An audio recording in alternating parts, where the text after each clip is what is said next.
हंसना सिखा। हेलो,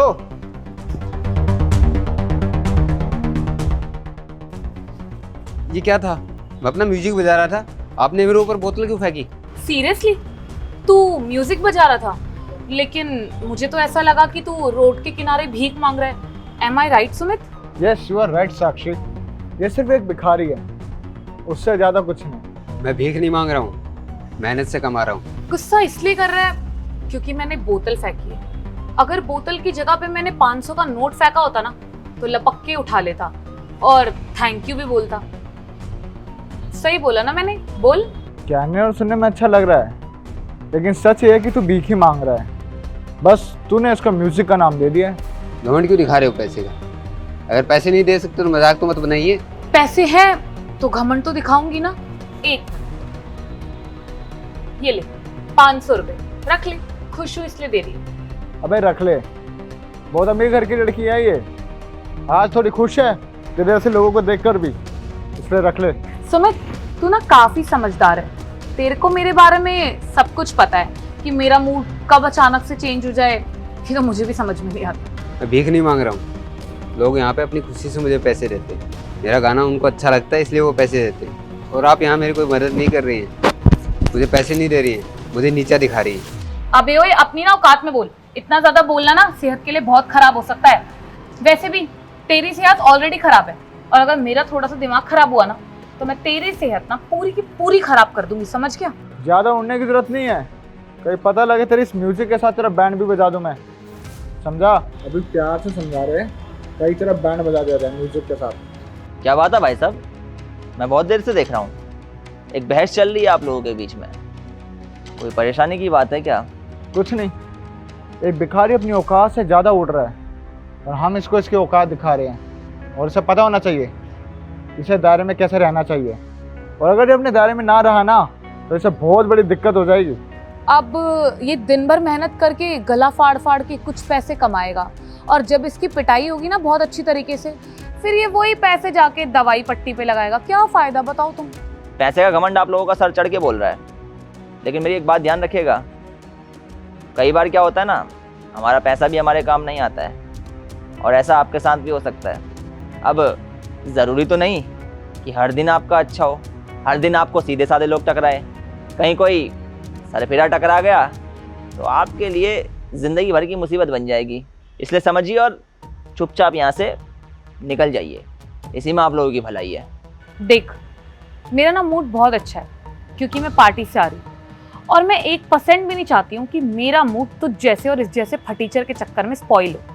मैं करना भी नहीं चाहती, क्योंकि अगर मेरा मूड ज़रा सा भी स्पॉइल हो गया ना, तो इसका तो पता नहीं ये पिटेगा या नहीं। तेरी पिटाई ज़रूर पक्की है, क्योंकि तू हमारे काम में ना फालतू में टांग अड़ा रहा है। कहने और सुनने में अच्छी लग रही है बातें, लेकिन सिर्फ आपको, मुझे तो हंसी आ रही है, क्योंकि ज़रूरी तो नहीं जो आप बोल रहे हैं वो सच हो। सच तो ये बात भी हो सकती है कि इसे दवाई की ज़रूरत पड़े ना पड़े, आप लोगों को दवाई की ज़रूरत पड़ सकती है, क्योंकि हर इंसान आपकी सुनने के लिए नहीं है यहाँ पे। कोई आपको अच्छे से सबक भी सिखा सकता है, मुंह तोड़ जवाब भी दे सकता है, इसलिए समझिए अपनी औकात को, समझिए अपनी लिमिट्स को। अगर नहीं समझेंगे तो हमें और तरीके भी आते हैं कि किस तरह से आप लोगों को समझाया जा सकता है। भलाई इसमें कि अभी भी वक्त है, जाइए यहाँ से। मेरा भी मूड अच्छा है इसलिए अभी तक बातें हो रही हैं, वरना चलने में ही अच्छा ही है। लगता है इन गरीबों की गैंग है यहाँ पर, इनसे बहस करके ना कोई फायदा नहीं है। टाइम आने पे बताएंगे इन्हें। तो दिन अच्छा है तेरा इसलिए छोड़ रहे हैं, वरना बता देते तेरे को अच्छे से। चल साक्षी।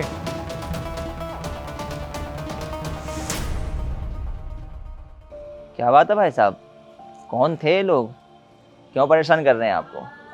मैं नहीं जानता साहब इनको, मैं तो अपना म्यूजिक बजा रहा था। ये आए और इन्होंने मेरे ऊपर ये पानी की बोतल फेंक दी। मैंने पूछा तो ये बहस करने लगे। मैं बचने की कोशिश कर रहा था, लेकिन फिर भी बहस करते रहे। वैसे रहते कहाँ आप? मेरा कोई ठिकाना नहीं है साहब, बस ऐसे ही गली गली घूम रहा हूँ। सुबह से कुछ खाया? नहीं साहब, अभी तो कुछ नहीं खाया है। अब शाम हो ही गई है तो सोच रहा हूँ कुछ खा लेता हूँ। एक काम करते हैं, मेरे साथ चलिए आप, मेरा घर पास में ही है। पहले कुछ खा लीजिएगा, फिर अपनी कहानी बता दीजिएगा। अरे नहीं नहीं साहब, क्यों टेंशन ले रहे हैं आप, मैं खा लूँगा कहीं बाहर। अरे चलिए तो सही, आइए। ठीक है साहब।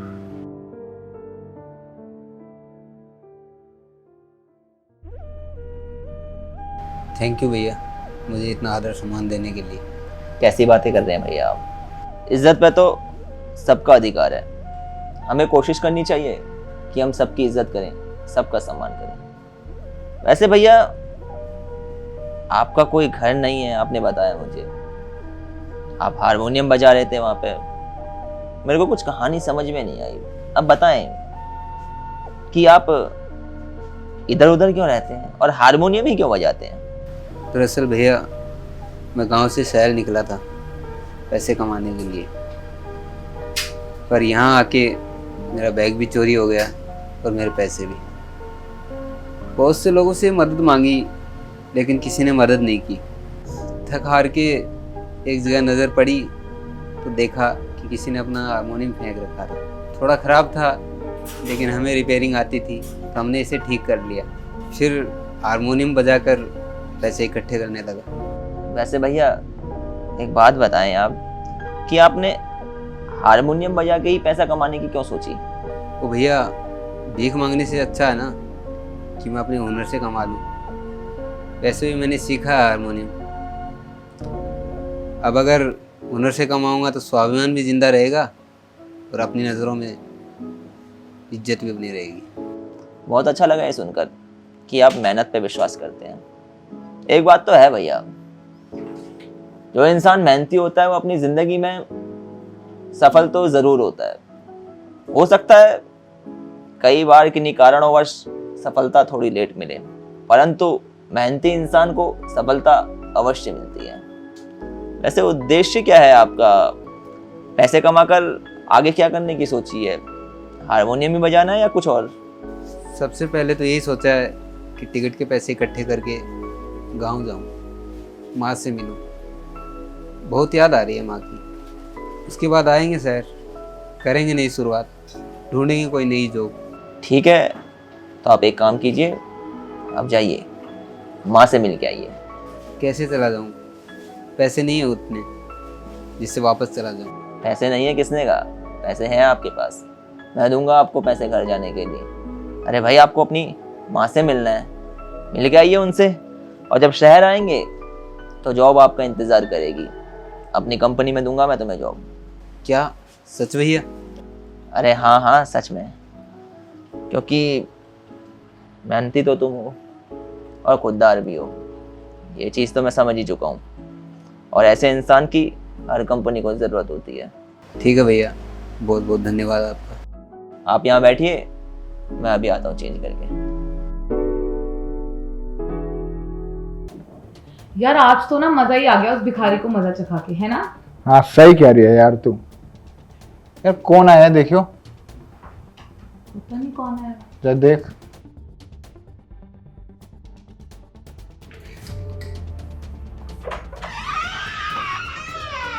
कौन? जी मैं मयंक राय, एडवोकेट। अच्छा एडवोकेट। अब आप एक काम करिए, आप अंदर आइए।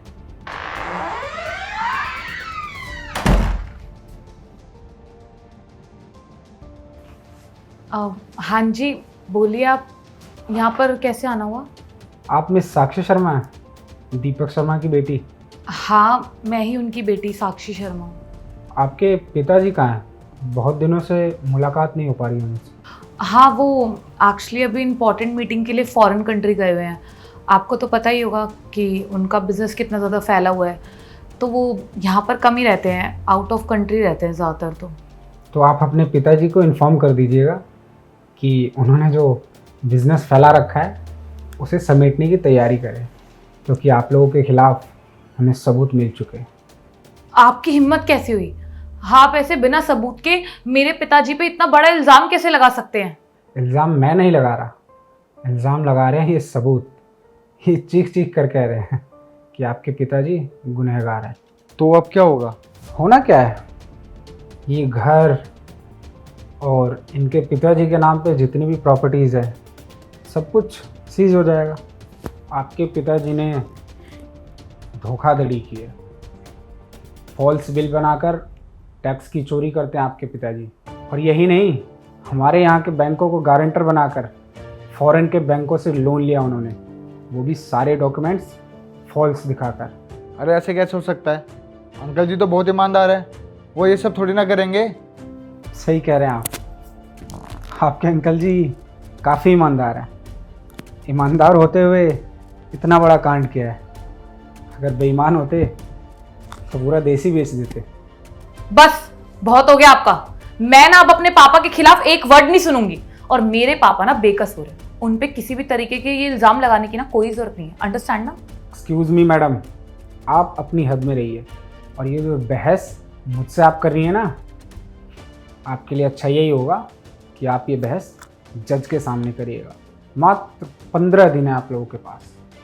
15 दिन में अगर आपके पिताजी खुद को सरेंडर कर देते हैं तो ठीक है, नहीं तो आपका ये घर, आपके पिताजी का ऑफिस और उनके नाम पर जितनी भी प्रॉपर्टीज़ हैं सब कुछ सीज हो जाएगी। चलता हूँ मैं।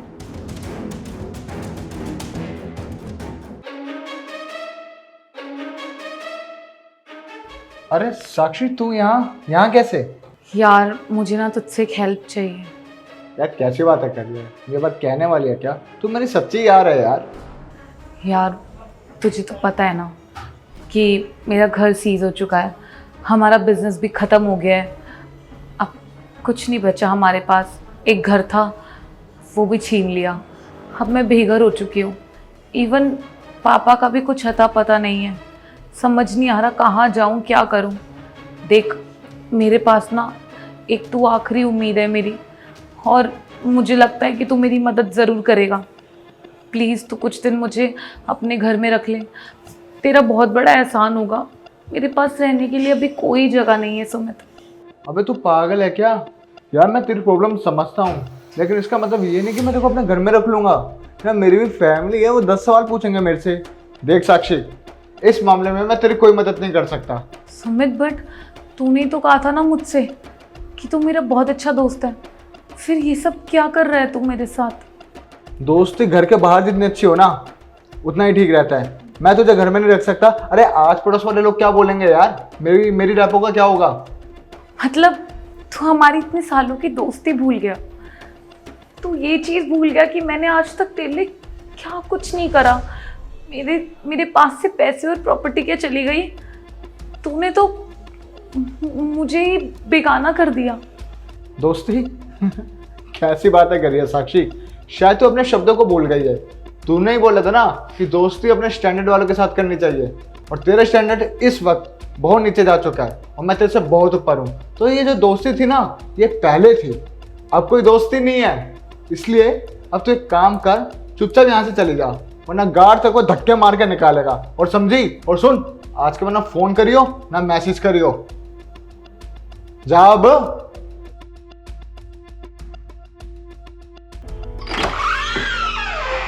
बेगम सर, यस कमिंग। सर ये साक्षी है, आपने मुझे जॉब दी है तो मैं चाहता हूँ कि आप इनको भी जॉब दे दें। विक्रम, अगर मैं गलत नहीं हूँ तो ये वही लड़की है ना जो उस दिन तुम्हारे साथ बदतमीज़ी कर रही थी, तुम्हारा मजाक बना रही थी, और आज तुम इसे यहाँ इसलिए लाए हो ताकि इसकी जॉब हमारी कंपनी में लग जाए। जी साहब, ये वही लड़की है जिन्होंने अपने अमेरिकी घमंड में मेरी बेइज्जती की थी। तो सर बात ये है कि एक बहुत बड़ी मुसीबत में फंस गई हैं, और सर आपने ही तो कहा है ना कि अगर कोई मुसीबत में हो तो उसकी मदद करनी चाहिए। मैं तो बस आपकी बताई हुई राह पे चल रहा हूँ। ये मुसीबत में है? आखिर ऐसी भी क्या मुसीबत आ गई कि इन्हें जॉब की ज़रूरत पड़ रही है? सर दरअसल बात ये है ना कि इनका घर, इनका बिजनेस सब खत्म हो गया। यार क्या करूं, अब कहाँ जाऊं? कोई रास्ता भी नहीं बचा। अरे मैडम, आप यहाँ क्या कर रही हैं? आप कौन हो? अरे आपने मुझे नहीं पहचाना? मैं वही जो उस दिन हारमोनियम बजा रहा था और आपने मुझ पे बोतल फेंकी थी। अच्छा, तुम उस दिन के लिए प्लीज़ हो सके तो मुझे माफ़ कर दो। मैं आइंदा कभी किसी के साथ ऐसा नहीं करूँगी। अरे क्या मैडम, कितनी पुरानी बात लेके बैठे हो, वो तो मैं भूल भी गया। लेकिन आप यहाँ इतनी रात में वो भी बैग लेके, क्या बात है? क्या हुआ आपके साथ? मैं आपको क्या बताऊं कि मेरे ऊपर क्या बीत रही है।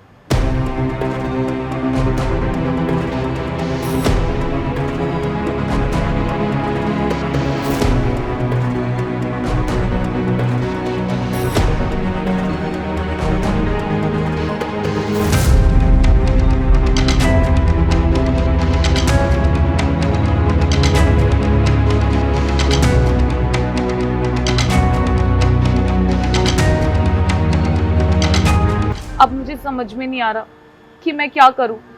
ना ही मेरे पास कोई नौकरी बची है, ना ही रहने के लिए घर है। मैं सड़क पे आ चुकी हूँ, मेरे दोस्तों ने भी मेरा साथ छोड़ दिया, बिल्कुल अकेली हो चुकी हूँ। मेरे पास अब कोई भी चारा नहीं है। अरे मैडम, ये तो बहुत गलत हुआ आपके साथ, लेकिन आप चिंता मत कीजिए। मेरे जो बॉस हैं ना, वो बहुत दयालु हैं। आप मेरे साथ चलिए, वो आपको नौकरी भी देंगे और रहने की जगह भी। पर मैंने आपके साथ इतना गलत करा, इतना मिसबिहेव करा, इतना उल्टा सीधा बोला। आप वो सब कुछ भूलकर मेरी मदद कर रहे हैं जिसने आपको इतना ज़्यादा इंसल्ट फील करवाया। अरे मैडम, ज़रूरी थोड़ी है कि जो आपने मेरे साथ किया वही मैं आपके साथ करूं। आपने अपनी भूमिका निभाई, मैं अपनी निभा रहा हूं। इतनी रात को मैं आपको यहाँ अकेले नहीं छोड़ सकता। अगर आपके साथ कोई अनहोनी हो गई तो मैं कभी अपने आप को माफ़ नहीं कर पाऊँगा। आप चलिए, अरे चलिए आप, चलो। अब सर आप ही बताओ, इन्हें मैं मुसीबत में कैसे छोड़ सकता हूँ? अगर मैं इनको मुसीबत में छोड़ देता, ये तो इंसानियत के खिलाफ होता ना। Sir, I am really sorry. मुझे पता लग गया है कि विक्रम बहुत अच्छे इंसान है और मैंने इतने अच्छे इंसान के साथ जाने अनजाने में बहुत गलत करा। आपको पता है, इन्होंने ना रात में मुझे अकेले भी नहीं छोड़ा और इन्होंने ये भी नहीं सोचा कि अकेली लड़की है तो मौके का फ़ायदा उठा के घर ले जाता हूँ, बल्कि इन्होंने मुझे ज़िम्मेदारी समझा और ये मुझे पूरी रिस्पेक्ट के साथ अपने घर लेके गए। वहाँ इन्होंने मुझे ध्यान से रखा, बिल्कुल अपनी बहन की तरह। और देखिए ना सर, ये मुझे यहाँ पर लाए हैं मेरी मदद करने के लिए, ताकि मैं यहाँ पर जॉब करूँ और अपने पैरों पे स्टैंड हो जाऊँ, ताकि मुझे कभी भी किसी इंसान की ज़रूरत ना पड़े और तो और मैं अकेले सब कुछ हैंडल कर सकूँ खुद। ये बात तो तुम्हारी बिल्कुल सही है कि ये बहुत अच्छे इंसान है, और आज मेरा दिल बहुत खुश है कि मैंने जिस इंसान को अपनी कंपनी में जॉब दी है वो सच में नेक दिल इंसान है। देखो, तुमने इनके साथ बहुत बुरा बर्ताव किया, लेकिन फिर भी इन्होंने इंसानियत दिखाई। इससे ये बात साबित हो गई कि ये इंसान कभी किसी का बुरा नहीं सोच सकता, और जो इंसान कभी किसी का बुरा नहीं सोच सकता वो हमेशा कंपनी के साथ लॉयल भी रहेगा। पैसा सदा के लिए इंसान के साथ नहीं रहता। हो सकता है किसी के साथ आजीवन पैसा रहे, लेकिन मृत्यु, जो कि एक अटल सत्य है, हर किसी को आनी है, जिससे ना कोई बच पाया है ना कोई बच पाएगा। जब मृत्यु आती है तो पैसा साथ नहीं जाता, तब जाती हैं कुछ चीज़ें इंसान के साथ में, और उनमें से कुछ चीज़ें ये हैं: इंसान के कर्म, इंसान का व्यवहार, इंसान के गुण, इंसान की अच्छाई, इंसान की सच्चाई, इंसान की ईमानदारी। ये बहुत से ऐसे गुण हैं जो मरने के बाद भी इंसान के साथ रह जाते हैं। अन्यथा ये संसार तो चलता रहता है, कभी किसी के लिए नहीं रुकता, ना रुका है और ना ही रुकेगा। मगर टेंशन मत लो, तुम्हें मैं जॉब दूंगा। विक्रम, HR सर के पास ले जाइए इन्हें, और HR सर को बोलिएगा कि मैंने बोला है, इनकी काबिलियत के हिसाब से इन्हें कंपनी में जॉब दे दी जाए। Thank you so much sir. चलिए भैया।